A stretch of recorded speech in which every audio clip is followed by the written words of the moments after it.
The crackdown continues in Cuba following Sunday's mass protests. One person died during clashes with police on Monday, and that's according to Cuba's Ministry of Interior. Meanwhile, more than 100 are said to have been arrested or are missing. Patrick Oatman is in Havana with the latest on the story. Following wide-scale protests, the likes of which have never been seen before in Cuba, police on the island are cracking down. According to one activist group, more than 100 people have been arrested or are missing. Cuba's president said the protesters were the violent ones, and the government security forces are not committing human rights abuses. ¿Dónde están los asesinatos cubanos?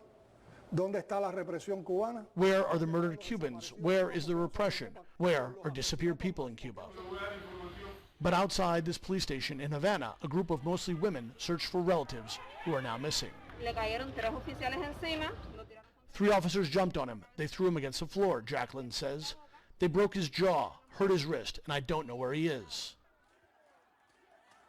Despite the communist-run government's attempt at blocking internet and mobile service as a way to stop protesters from communicating, videos of protests and crackdowns continued to pop up across social media. Many shared by exiles and relatives in Florida, including Republican Senator Marco Rubio, who tweeted out a Cuban vlogger's live TV interview being interrupted by state security. La seguridad del Estado está allá afuera. Security is outside my house, she says. I have to go. CNN could not independently confirm the authenticity of these videos. Many who protested said they were exhausted by Cuba's chronic shortages. The government blames the lack of food and medicine on the U.S. trade sanctions, but Cuban exiles say it's Cuba's own crushing restrictions on private industry that have destroyed the island's economy. The embargo that needs to end is the embargo that the Cuban government has on its people. They have the goods and they don't give it to them. It's a very difficult situation.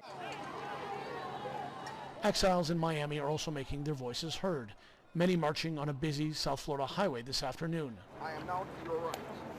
While others are hoping to take a flotilla of boats carrying humanitarian supplies to Cuba, an offer the Cuban government has already rejected, saying the aid is just a pretext to create more insurrection on the island.